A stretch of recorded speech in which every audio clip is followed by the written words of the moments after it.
Okay, welcome everybody. Hello. It is Monday, January 21st, and if you're anywhere near where I am, it is cold. Oh my goodness. Oh, it is very cold here right now, but we're staying warm inside, and that's what's important. Um, oh my goodness, everybody's so excited. Yeah, we definitely have the Juicy Canada crew going on right now, and that's perfectly okay by me. Let's do a little bit of a check-in. Hey Megan, how's it going? Hello, welcome. Awesome. We got a good crew here today, as always. Let's start with a round of check-ins. Megan, you're first on my screen, so you are nominated to kick us off. Where are you? What are you up to? What's on your mind? I might have to help my conductor real quick. Oh, okay. Sorry, there's two Megans. Megan Adams, go for it. Hey, I'm the other Megan. Hey, Tanya. Happy to see you here. I run the Mountain Hub. It's a small co-working space in Avery, British Columbia. And the check-in, things are going great. We have a marketing masterclass coming up tomorrow, which we have about 15 members coming to, which I'm really excited about. So the events are just growing. And the memberships people really like the community membership. That has been really, really successful. And I'm getting ready to launch the Lunch and Learns online next week, which people are excited about too. Did you say Lunch and Learns online? Yeah, so I'm going to re-record them. I'm not going to cast them. I want them to look professional. So I'm going to re-record them with the slides and the voiceover, and then, put them online so people can access them, members and non-members. Can I see? Yeah, absolutely. I'll send you the link when it's up. Yay. This sounds great, Megan. I'm really excited for you. Me too. Thanks. All right, great. We might come back to that at some point. Tanya, I've got you next on my screen. Yeah, that's you. Hello. Hey, welcome to the program. Thank you. Hello, everybody that I don't know. And hi to Jen. I'm pretty excited to see you. I haven't seen you since BAMF. So check-in. I just joined what do we call us? The organizers? New York City. Yeah, we're working on the name, but you can just say New York Cities for now. Yeah, just joined. Had a kickoff call with Tony, which is pretty amazing, and got to work on some of those action items right away. So I was launching Cotivation in a couple of weeks. Hired an assistant for myself, which was huge. And what else is going on? I joined Kat Johnson's content co-working lab, so she's pushing me to create some content and gonna focus on rural co-working. So Meg, we can probably collaborate a little bit on that. And just excited to be here and connect with others and learn more. Thank you. Thank you, Tanya. So good to have you along, and excited to hear your thoughts on Kat's group. I've been working with her a little bit on helping to put that together, and just so happy that she's sharing her genius with the world. So good. And while we're doing this, just keep in mind that we're going to have some time for some hot seats. So if you have an urgent thing that you would like our brains to focus on, or just something that's on your mind that you want to talk about, we are going to have space for that after our introductions. Okay, so Megan J. How do I pronounce your last name? Is it Jarrell or Jarrell? It's Jarrell. You don't have to fancy it up. Jarrell like Daryl. But I'll respond if you go Jarrell. We have a new person working the front desk today. Well, it's her second time, so I could see the panic look on her face. I'm with Ensemble Co-working. We're in Fort Worth, Texas, and I'm the community manager here, and I've only been in this role for 2 weeks. This is kicking off week 3, so I'm excited to soak up some stuff from you guys. And I saw that email about the cohorts, so I will learn. All right, great. Is anything in particular going on for you that's new and different? I mean, you've got a new person at the front desk, so that's cool. Yeah, well, we still have a hole on our Tuesday, so it's hard because there's so many things I want to do right now, but I'm having to make sure the conductor, we call them conductors because of Ensemble, make sure that they have a really strategic, I just want systems and programs in place that run like this. But it's hard to do that when I keep filling in at the front desk. So that's what's going on. Yeah, that's why like getting all of you away from the front desk as much as possible is one of the early things that we try to figure out how to do. So yeah, I'm with you on that. Glad that you're making progress on it though. Yeah. All right, I got Katrina next. Katrina, how are things going in your world? Hey, sorry it took me a minute to join. I'm hunkered down. Kids are out of school, so I like jumped into the bedroom and closed the door. So things are good. You know, our website got up and running, but you know, now we're working on building content. I'm trying to finalize stuff so I can get to market. I did reach out to some folks and set up a little cohort cultivation group. I'm going to take a stab at that, get that going. So I've been strategic about that. I had a couple questions on that too, but other than that, I mean, things are just, you know, they're just moving in 100 different directions. Okay. Waiting on contractors to do what they say they're going to do. Oh dear. Jen has something to say about that. I know. Jen, how are things progressing? Are you still, how many days away are you now? Oh, Jen, are you with us? Jen. Hi, Jen. Jen Luby. Hi, Jen. Hi. Sorry, I didn't realize that. You know, I'm going to open next week. I mean, just like it's been for the past 3 months. No, I literally talked to my landlord last night, and he says that the city inspection is going to happen, you know, at the end of this month. I don't see how that's possible, just looking around the space. So unless he gets like more than his 3 guys to work on it, which, you know, I don't know. And I'm definitely feeling the heat because my members are asking me, well, when are we opening? You know, especially my members that already have offices have been asking me continuously. And so I've just passed that on to my landlord. I'm like, look, you know, I'm starting to feel the heat. And I've got these people who are asking me continuously. They thought we were being open in October. So what's the word, dude? So yeah, I'm going out of town though on Thursday. So, you know, just. Yeah, we're going to Disney World. Yeah, we're going to Disney World. Yes. It's my mini me back there. That's awesome. Go to Disney World. Hey, yeah. So, yeah, you know, what happens, I guess. Okay, Jen, and how are you engaging the community aside from like trying to answer their questions when they ask you when you're going to open? Like, what else are you doing to keep them involved? Did you do a work sprint last week? We did. It was really nice. We had 9 people. We went to a local cafe. We just bought a whole like 3-tier server of pastries and had coffee out for them, and it was great. A few people remarked that they didn't get as much work done as they wanted to, but I think that's because everyone was really chatty because people don't know each other really well just yet. So there was lots of just talking around the table and stuff like that. So yeah. Oh, this is Sloan. I'm not. Your video was frozen for a second, but was there a Sloan in the picture? That's okay. Yeah, for a second. So did you not reinforce a like the timer? Like did you have a timer of like when people had to focus during the work sprint?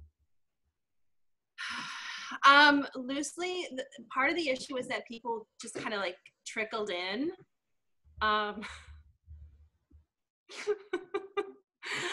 People were just like trickling in, so we didn't have like a firm start time. So gotcha. I think that was part of it. And like as we trickled in, we said, you know, hey, what are you here to work on? And then we sort of checked in with people at the end. But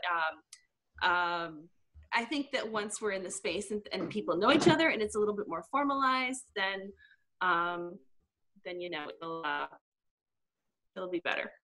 Okay. Yeah, gotcha. Yeah, that's a good thing to think about troubleshooting for the future. So cool. Yeah, I got some thoughts on that. Cool. Thanks, Jen. Penny, how's it going, Penny? And then we'll do Tamara from there. I'm good. I don't really have an update. I'm starting that the co-starters club this the 9-week class I'm starting tonight. And so I'm sure I'm going to have all kinds of homework as far as getting up to speed with this whole co-working space idea and finalizing my business plan and all that. But all that starts tonight for me. So Cool. Excited to hear how it goes. I'm excited to do it. Yeah. All right, Tamara, how's things going on your end? No, you're muted. No, you're pointing at us. You're pointing at us. Can't hear you. I'm going to try to unmute you. Hang on.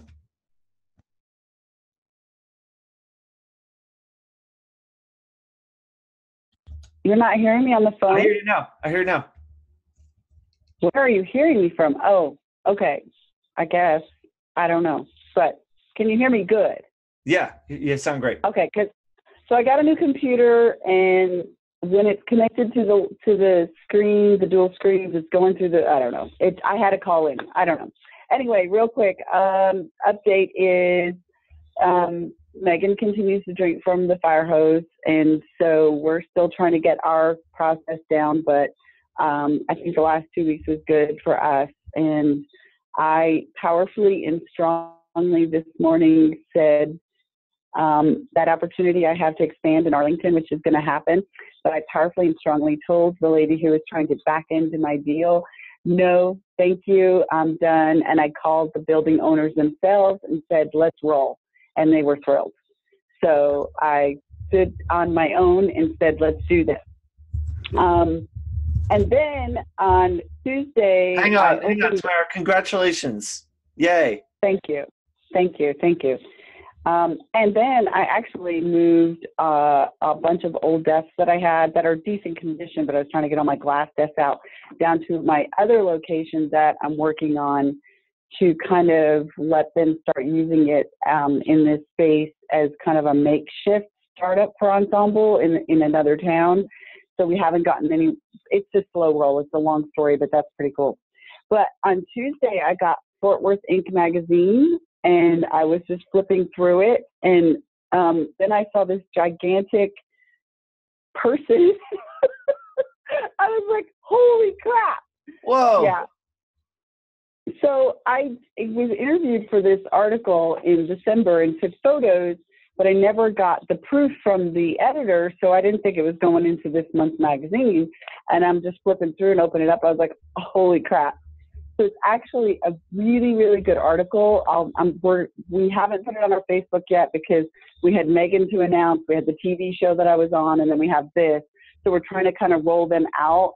And I tried to share a picture of the TV thing in the group, and the image was too big, and so I got frustrated. It was late at night. So I need to share this with you guys. So I just, we don't have chances to brag about ourselves very much, but so this is very cool.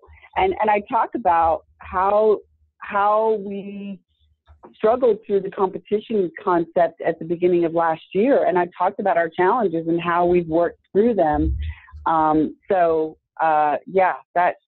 It's a really good article. It's one page, it's short and sweet, but it is very good.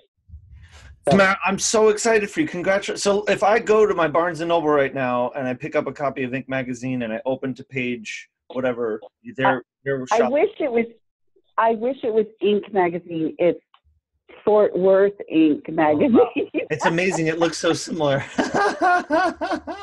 So I would absolutely love it to be Inc. magazine, but it's Fort Worth Inc. magazine. But that's still good enough. It's local. Which is powerful because I need to make an impression here. So, yeah. Love it. Congratulations.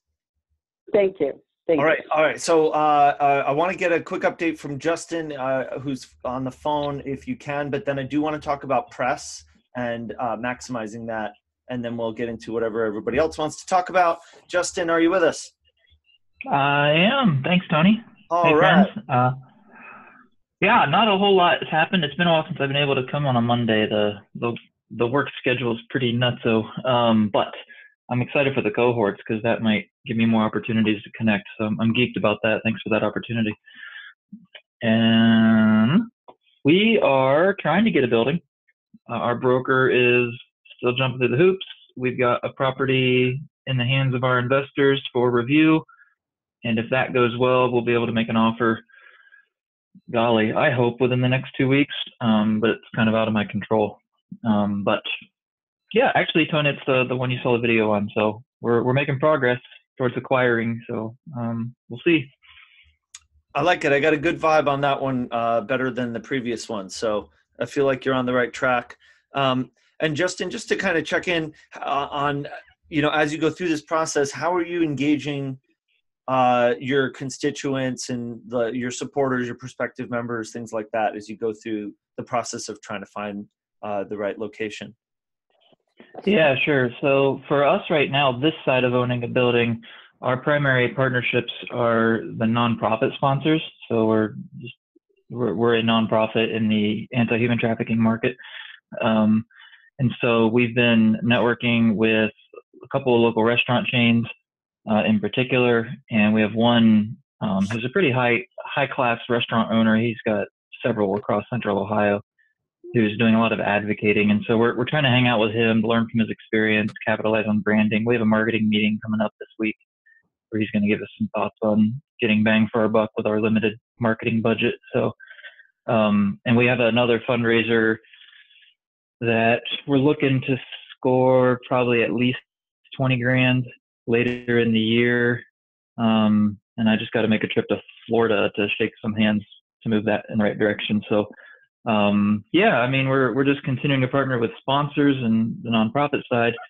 And then when we get the property, we'll be able to partner with office leases and then phase in the co-working aspect. So it's kind of stair-step relationships right now. Neat. And when is the fundraiser, or what is the fundraiser? The fundraiser is from a parent organization that we belong to called the Set Free Movement. It's it's a global organization out of Portland that puts up small groups in major cities to help deal with the sex slavery and trafficking. So we're the Columbus chapter of that movement, and the directors and whatnot are really, really geeked about what we're trying to do here in Columbus. So they're going to put all their eggs in our basket and do this massive global fundraiser, and we'll be the benefactors of it.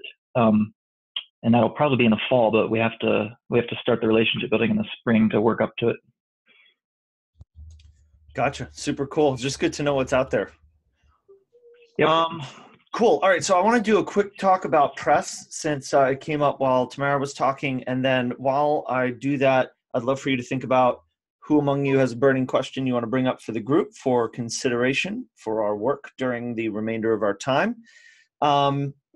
And so there you go. So press. One of the things that I was thinking as I saw Tamara kind of hold up that magazine is all of the press that we had gotten in for Newark City over the years, and what I would have done differently around that. And the one thought that immediately comes to mind that I want to share is around the collating and displaying of press. So you don't know when you're going to get it. You don't know how often you're going to get it or when you're going to get it again. But whenever you do get press, it's something that really helps to validate your project as not just being like this crazy idea that someone's working on, but something that has really caught the recognition of an editorial group that has decided that they want to, write about what you're doing. So it really is an important validation for what you're doing. And I think it's worth implementing some kind of a system for gathering and displaying the press that you've been in, because it really, really helps in so many ways. It doesn't help as much in getting customers. A lot of times people get it in their head that they need to get press in order to get customers. And what I found is that usually doesn't happen, at least not directly. It does raise awareness of the fact that your project exists. But what I found was just that it rarely brings someone straight in the door who's a customer, right, from reading an article online or something like that. But it will often bring someone in the door later who hears about your thing from somewhere else. And they said, well, actually, I read about it last year in this magazine. But then when I heard about it again, or whatever, then it decided to come in. So what we want to do is use the press to validate what you're doing and show that what you're doing is established. And so there's a couple ways you can do that. For one, you want to establish some kind of consistent way of putting links to the things you've been written up in online on your website. And like grabbing the logo of the establishment that wrote about you and maybe making a little string of those logos on your homepage, grabbing a quote, having just a page of like all the press that you've gotten that you can just dump things onto. And if you're not totally ready to make a web page for this yet, like even if it's just a Google Doc or something, you really don't want to lose track of any of the things people have written about you, blog posts, things like that. So if you can just have a place where you can dump stuff when stuff is written about you that you can then figure out what to do with later, it just makes it a lot easier. There were times like there's this magazine in New York called Time Out New York, which is a free magazine now, but it's all over the city and it's events that are coming up. And we were in it a few times because of events that we were having. And then I ended up with like a stack of Time Out New Yorks, and I lost track of which ones we were in and which ones were just ones I happened to be holding on to. And it was so tragic because now it's like I don't know which ones I can throw out. Now I have to page through all these magazines to figure out what's going on. But more importantly, like they were just rotting in my shelf as opposed to being displayed somewhere. So there's the digital display through the website, just gathering that stuff. But then there's also physical display. One of the things we did not do that we totally should have done is properly frame these things. And it's so worth the effort. Tamara, I'm sure you're going to have multiple copies of that magazine. So, obviously keeping like one intact version is good, but then having another one that you'll cut up, where you cut out the cover, you cut out the article itself, and, get that displayed real nice on a board or on a proper frame behind glass. It is really, really valuable to have those on the walls. It gives the space a sense of lore, and it's cool to imagine that over the years you're going to collect quite a few of them. So that is my rant about press. How's that sound? Let me just brag on Tamara and walk real fast and show you our fancy wall. I saw Tamara smile, and I'm like, she's already way ahead of me on this. I love it. All right, hang on. I'm gonna pin your video so we can all see this. Whoa! Oh, this is great. So she's already had a few things, and she pays for the glass every time. Okay, great, amazing. I have questions. Oh, look at with the awards and everything. Oh my goodness. And it's right in our entry hallway. All right, not enough about us. Yeah, I just ordered this, the one for this one from the company. It's called that'sgreatnews.com, and you can choose how you want it. Do you want it on the black or the white? Do you want it wood, et cetera, et cetera? So initially I had just bought one, and then when a couple more came out, I was at wood, and then I changed over to the black lacquer glass, and it is. My dad told me when he came here after I won the award last year, he said, you need to have all of that up, period. It feels braggadocious, but it's confirmation, like you said, Tony, of what we're doing. Great. I love it. And how much does that all cost? $199 per piece. $199? They send it to you, and they do it all. Do you have to ship them the magazine or like no? No, that's all they do. They contacted me. I never contacted them. So now as they find anything else that comes out about me, they've got these magazines from all over the country. And so they're constantly looking for things like this that businesses can use. So you don't have to ship them anything. You can reach out to them and say, hey, I was in blah, blah, blah magazine. Do you have that one? If they don't, they might say, ship it to us, and they put it all together. Gotcha. Okay. And they send it to you with the things that pop off the board and off the wall. So it gives that 3D look and everything. And they sent little gloves, white gloves, so that my fingerprints wouldn't get on it. And it's great.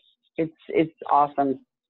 That's great. I love it, Tamara. Now I'm wondering if I if I brought my magazine to a framer or a poster store, if they would do it, maybe there's like a DIY option as well. No, there is. They can. I have some friends in my town that have done them that way as well, where you bring them the thing, they'll cut it out, they'll put it all together. It looks really nice. That's so great. Has anyone else got experience with this? Anything that they want to share on this front, or thoughts, inspirations, suggestions when it comes to playing up the press? We just had a lunch and learn, and a PR expert came, and he was saying that your magazines, they will have these like feature calendars, right? So what the theme is for like at least a year and a half out, the editors have all that planned, and you can request that calendar. And then if there's any sort of theme that's relevant to co-working or your business, you can submit, or you can like request to submit an article, and then you're sort of established as an expert in that area. So it just helps build that, what do you call that, like that brand trust as well. So I'm in a smaller community, right? Like 20,000 people, but sure enough, I contacted the couple of business magazines, and yeah, they totally had a calendar, and they sent me the topics. And so I'm going to write a few pieces for that coming up. So I just wanted to share that little nugget that I just learned. That's great, Tanya. Appreciate that. And okay, great. Yeah, Megan, you're starting to share about Harrow. You want to talk about it? Yeah, this is a resource I haven't used for co-working, but I used it in the past for my marketing agency, and it'll connect basically subject matter experts with reporters that need quotes, and you can you can get a daily digest, like a morning digest and evening digest for what the topics that they're looking for support on. I'm sure that there's some co-working stuff in there. Could be health and wellness, how to integrate that into your community, all kinds of stuff. So I think it's really fun. And then you can also see what the trends are with the media and with articles. So I always get all the emails and see what they're looking for. Very cool. Yeah, I've had that forwarded to me a few times when they make a call for a co-working space or something like that. Mm-hmm. And to Tanya's point, I think there's a lot of angles that co-working spaces can kind of go for, right? It's not just workspace. I mean, there's small business, obviously, it's startups and economic development and stuff like that, freelancing. There's so many different topics. So I think getting that list of kind of what are the editorial subject areas that the publications want to focus on can really help you zero in your message, right? Getting that dialogue going could be super useful. One thing too, Tony, is we're in a smaller community as well, and we pay for advertising a little bit, like here and there, and then because we are an advertiser, they'll often write more articles about us, or they'll include our events, free events, and so they'll kind of give us a lot more because we do give them a little bit more money than, say, other businesses. So that's kind of a really good working relationship as well. And we actually do get a lot of members or people coming to our workshops because they read it in the local paper. What are the costs like for advertising in a local paper like that in a small city like yours? It's more expensive than you think, but we have a publication called Valley Peak, and it's just basically this one guy in his house, and it just took off. It's just like a couple pieces of paper. It's like bright yellow, and at first you're like, what is this? Everyone in town reads it. So it was $120 for a month for like a really decent size advertisement. And they're always sharing our events, and they're always talking about us. We had a writers meetup. They posted it in there. And then we have a newspaper, and that's a little bit more. It's about $250 for about a month. Wow. Mm-hmm. Okay. But everyone reads a paper here. Wow. It helps to know your market. I know we used to have a member in here in Pennsylvania who in Bethlehem, Pennsylvania, Jennifer, who was set on sponsoring her local radio station. And she was asking my advice on it, and I was kind of not into it, but I told her that ultimately she knew her market better than I did. So it's up to her, kind of how it works. And it turned out that it was a smart move for her. And it was because it's something, everybody in her town listens to that radio. It's like the radio station in town. So, knowing your market makes a big difference. And, these small publications, the people who run them or write for them are probably pretty reachable. So it doesn't hurt to have a relationship with them, regardless of whether they write you up, just because they're kind of connectors in town. And one of the things we found in New York is that a lot of the writers for the bigger publications are freelancers who often work from home. So we were very generous with offering them to come by anytime they want to come hang out, because we figured, why not get them in the door? Yeah. We did actually work on, I went and spoke at Inc. magazine at their headquarters, because they were getting ready to produce an entire issue of their magazine remotely. So they their whole thing was they were going to shut down the office for a month and have everybody work from home and from co-working spaces and whatever. So we offered up our co-working space free of charge to members of the staff of Inc. magazine. And it ended up kind of going sideways. It wasn't as exciting as I thought it was going to be, but it was a really cool concept, and it was good to have that relationship with them. So I don't know, always interesting stuff going on in the press world. Cool. Any other thoughts while we're in this kind of press conversation? Seems like this is becoming a press PR day. I have a question. Yeah. Does anyone have experience, excuse me, good, bad, indifferent, with reaching out to influencers, Instagrammers, bloggers, etc.? Is that a tree worth barking up? Do you have a particular person in mind? I mean, there's a few around here that fit my demographic, and they've got tens of thousands of followers on Instagram, and I'm like, should I reach out to this person and offer them a free month, or is it going to be worth it? Do I put something together like that? Do you have so like what do you mean they fit your demo? Like what's kind of a fit for you? Local, a woman who has children, and I look at like who they're following and who's following them, and I see my members, basically. I see my prospective members. Gotcha.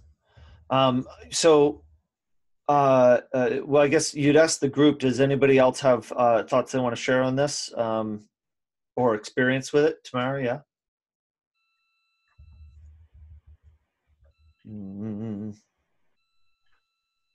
Okay, can you guys hear me? Yeah, gotcha. Okay, so I would say yes. In particular, we just started to do this last year, towards the end of the year or the last half of the year, and I was also strategic in the ones that actually are talking to my target market or are doing about town kind of things where they're doing food, they'll go to entertainment, they'll show workspaces. I think there's power in it. I don't know if they're interested in the workspace part of it. However, all you can do is approach it from that perspective. I reached out for an event that I was having in November, and I wanted them involved because I was doing a women's event, and they do a lot of stuff for women. Quite frankly, this one woman was like honored. She was like, "Are you kidding me? Nobody ever like kind of includes me in this stuff." So the thing is like try to find a way to include them in something so it's not about the ask, and it's more about, hey, do you know there's a community out here for you? Because they're a business owner. So that's how I approached it. And the thing is that everybody's always asking them to do something for them, but find a way to bring them into the fold of the community, even if they don't become a member, to say, hey, you're running a business. It just happens to be an online business. So did you know there's other people out here you can connect with? And I'd love to invite you, or maybe you could come speak for us, and, start the relationship before it's an ask. And that's kind of how it worked for me. That's great advice. Thank you. I can't plus one that enough. I was gonna I was going to start heading down a similar way, but Tamara, you said it as well as anybody could. Yeah, treating these people like people and trying to engage with them in conversation to get their thoughts and kind of invite them to share with you what's going on in their minds. And then that's going to help you establish trust, and it's going to help you establish common ground. And then that will probably give you a better sense of what a more formal relationship could look like. Cool. Thank you.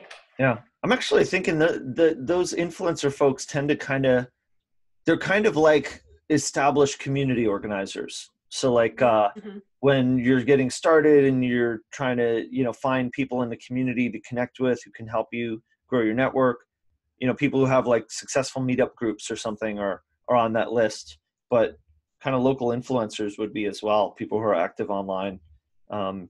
Yeah. Wow.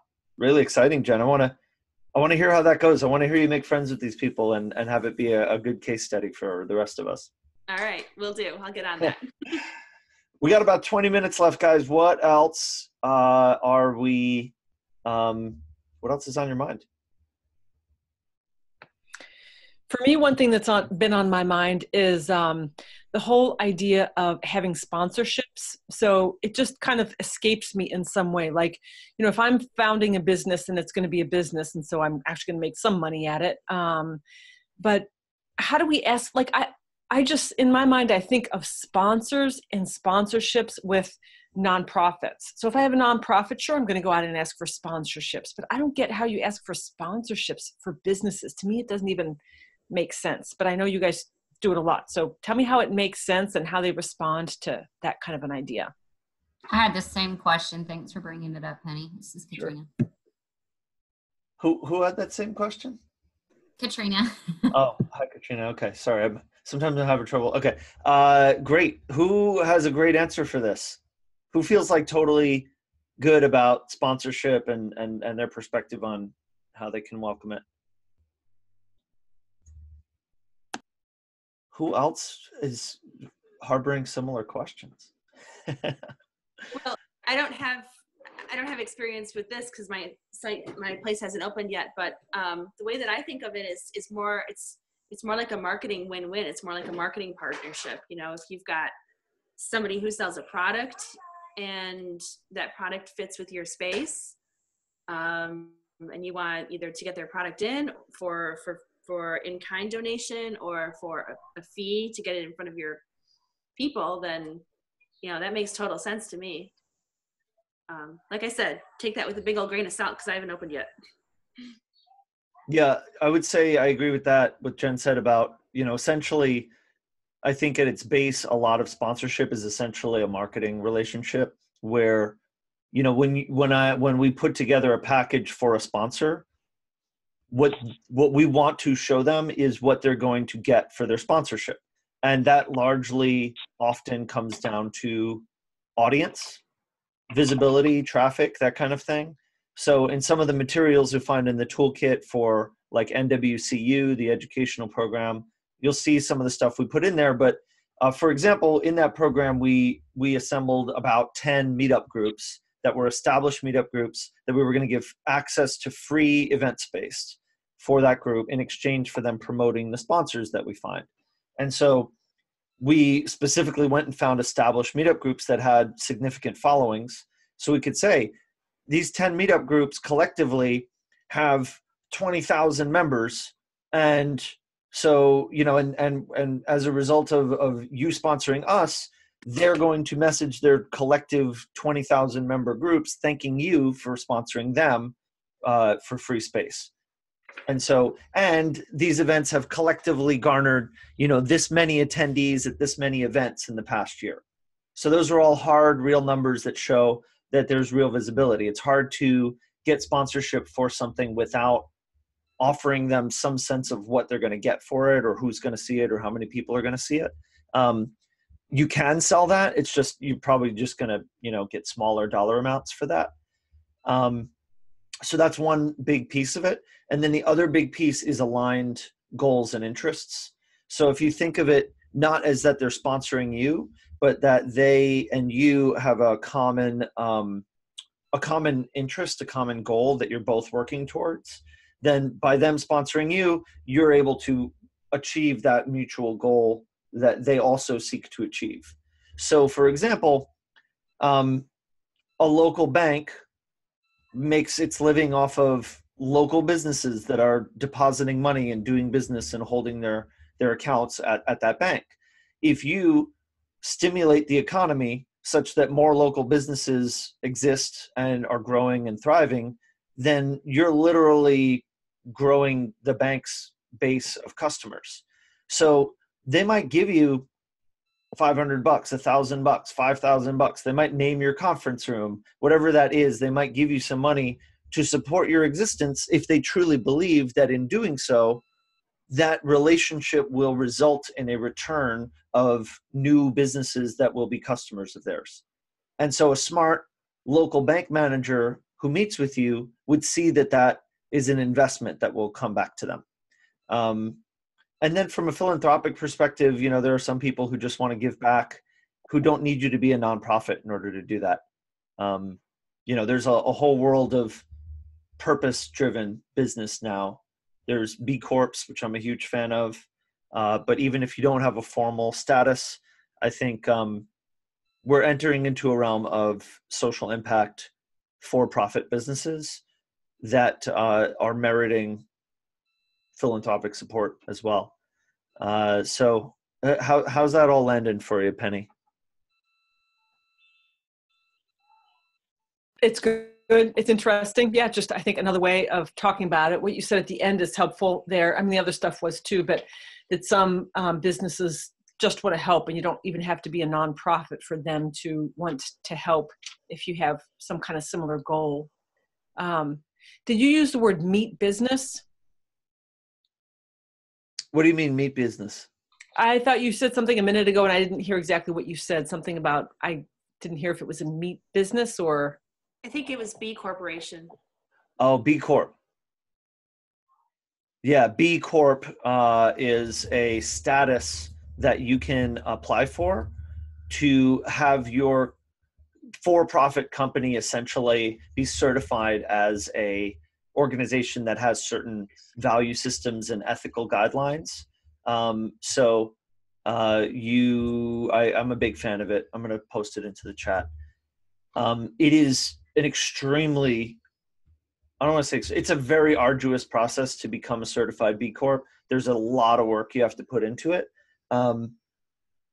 So I don't actually recommend going for it until and unless you've really established yourself and you think that it's worth it. But I will say having a B Corp status makes a huge difference. And I think, well, it makes a huge difference to me. I think it will make more of a difference as time passes. Even for stuff like I realized that my money that I have sitting in a bank account, I could have sitting in a bank account of a company that, you know, is perhaps more morally established than the big mega company that I had it in. And so I went on the B Corp website directory and I found that Amalgamated Bank is a B Corp. And so I set up an account there and I moved my savings into their account instead of the big company that it was in. So it was like, if I'm going to, you know, support a company with my dollars, I might as well support a B Corp. Or like, even like I wanted to find, this is going to sound really random, but essential oil. And there's like all these essential oil providers and I have no idea which of them are legit or not. I found one that's a B Corp and I bought this like extremely expensive little vial of essential oils. Actually, oh man, there's no way I'm going to get the focus on this to work, but there's a little, oh, come on, focus. Do it. It's going to be worth it. It's going to be worth it. All right, maybe I'll just get it to, yeah. There's a little B here. There's a little B for B Corp. So there you go. Oh, wait. Okay. Sorry, guys. This is so not worth it, but there it is. Yeah, there's a little B. So I'm a fan of it. Yeah, you get the idea. You clearly don't watch the makeup tutorials when you gotta put your hand behind the camera and do this and then it gets clear. That's what they do on the YouTube. My previous girlfriend was, there you go. She was all about this, but I'm rusty. It's been a couple of years. Thank you, Megan. Look at that, learning my camera skills. Yeah, so B Corps are amazing. Big fan of them. But check it out. Check out the documentation and stuff. I found it very valuable just to go through the application process, just to learn what it means to be like an ethical organization. And I think even if you don't go for the certification, you could incorporate a lot of the things you would learn by looking at the process. Hey, do you know any co-working spaces that are registered as B Corps? That's such a good question. Because I've been looking into it and wondering about it. I'm very passionate about it, and it's so in line with what we're doing here and how we're structured. Yeah, there was at least one in Boulder that they were very active, and they were actually hosting a B Corp event, major B Corp event at Startup Week in Boulder every year. I think they're no longer operating a co-working space, but they're still like an agency. So yeah. Just did. What's that? Who did? Was just Hera Hub did? I think so. I think it was Hera Hub. Somebody I'll trying to connect to my Facebook right now because they announced it online, whoever it was. Ooh, I'm going to reach out to Felina then and talk to her about it. Okay. Hera Hub is a benefit corporation. Ooh, I'm calling Felina. Yeah, so I don't know if it's the same thing because there is an actual, so like B Corp doesn't require you to change your incorporation. Oh, maybe it is the same. I don't know. It might. I'm just doing a quick research here, so let me stop. 5 days ago, yeah, you were right. Yeah, benefit corporation, I believe, is a different thing from B Corp, which is also kind of cool. So. Right, because Benefit Corp is actually nationwide. B Corp is in your state, and like Texas just got B Corp, so that's why I'm interested in it, because they didn't have it when we first started, and I wanted to do it. That's great. I love it. Okay, cool. Super rad. Cool. All right, where do we want to go from here? 8 minutes. We can talk more about. I have a question. Yeah. Since it seems to be my day, I apologize. And this, I hope, will apply to everybody, but I've been looking for some advice on this. So we are surrounded by 5 historic neighborhoods that have lots of different size houses, from like the cheap that literally the very poor people are living into $1 million homes.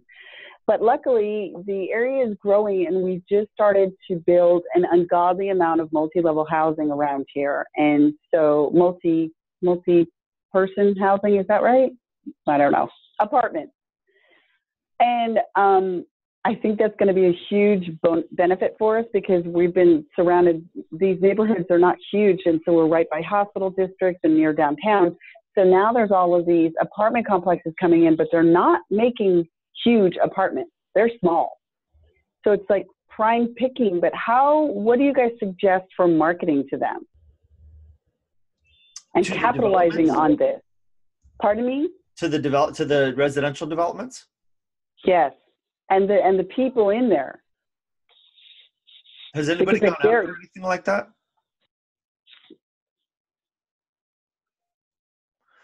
Yeah, so I mean, Tamara, the first things that come to mind are, reaching out to management, seeing if there's some common ground there. Certainly could do a pop-up co-working session in their lounge. Okay. A lot of these places now, they have community managers, or like event director type people who are trying to produce programming. So I would just try to like get in touch with somebody over there, see if there's someone with a pulse, and then I guess there's just traditional targeting of, either through Facebook ads or even like whatever local establishments are within a block or two, pizza places, cafes, whatever. Can you, get some flyers up around there? I like the idea. Like, my initial thought, I guess, was to try to get them in the door, maybe do an after hours for them. But I like the idea of doing a pop-up co-working session at their space, and maybe a work sprint. Super easy, super portable. Okay. You notice the common theme that we've got going with a lot of these things, with the potential sponsors, with the potential PR contacts, which is, reaching out, forging relationships, and using those relationships as leverage. Everyone here is a leader. A lot of you are founders and essentially the CEOs of your businesses, and people in those roles have a lot of responsibilities, but ultimately the responsibility is to try to maximize the impact you're able to have through the relationships that you build. And so, instead of having to hammer out a lot of this stuff yourself, if you meet the right person and that person can give you access to a much wider audience of people, then you're able to be far more effective with less labor. And I think that's one of the things we want to try to keep looking out for opportunities to reinforce for each of you, because your time is very precious as leaders. So the more that you're able to use your leadership to increase the capacity of your organization through the contacts you have, the better. If that's a local person framing your press, or the local bank owner sponsoring your conference room, or any of these other things, finding the community manager of the local apartment complex. Awesome. Why not? Let's find out what's on their mind. What are their hopes and dreams? The more of those relationships, the better, for sure.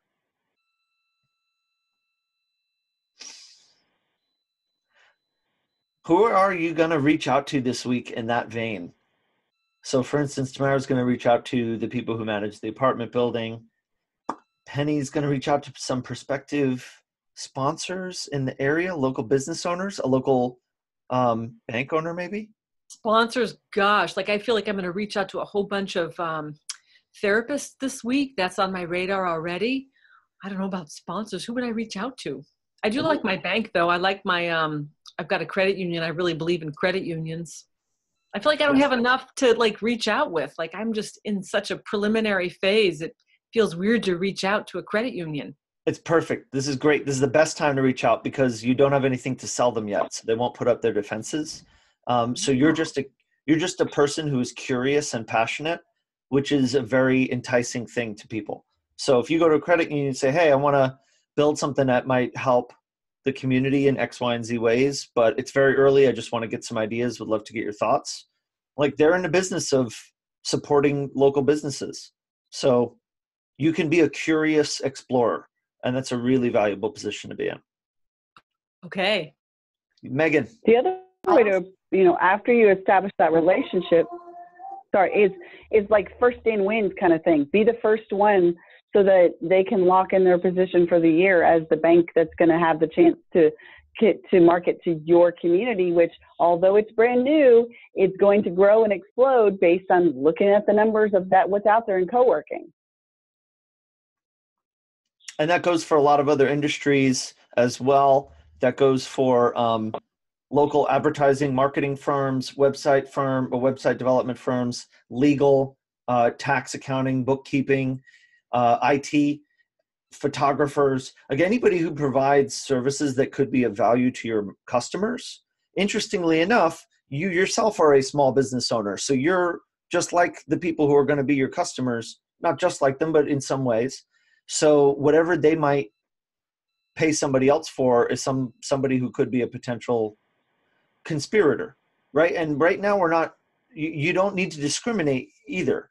So when you're meeting somebody, you don't know if they could become a potential sponsor, a potential cross-promotion partner, a programming provider, a customer, just a friend who, cheers you on.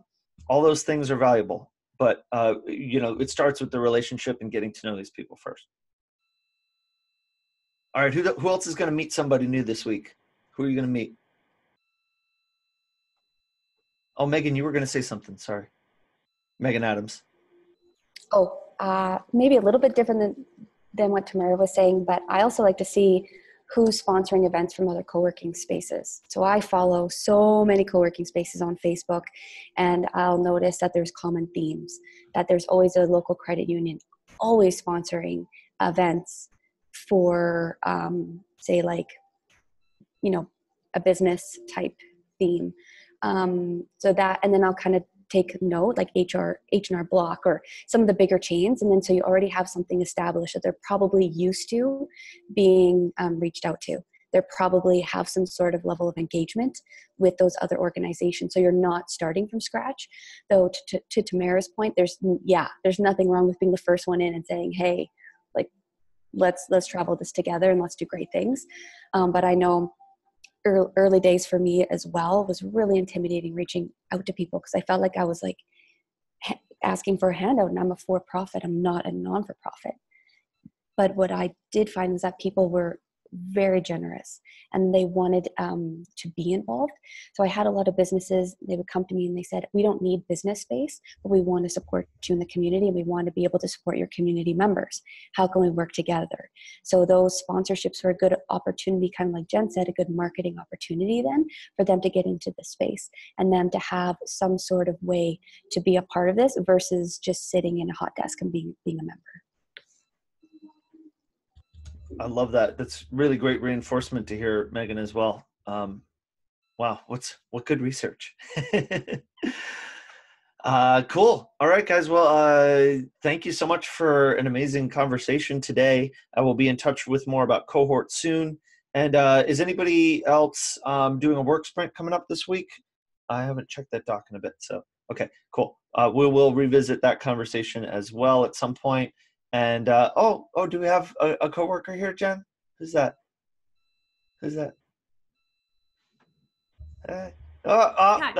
Okay, never mind.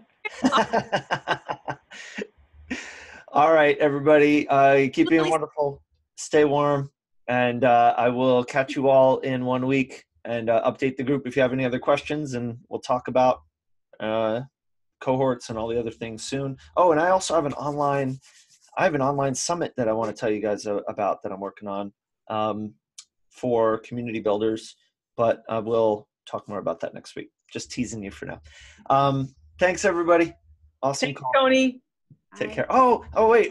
Before we go, let's do a quick selfie while we're smiling and waving, shall we?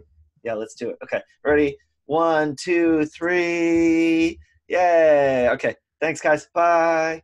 Bye.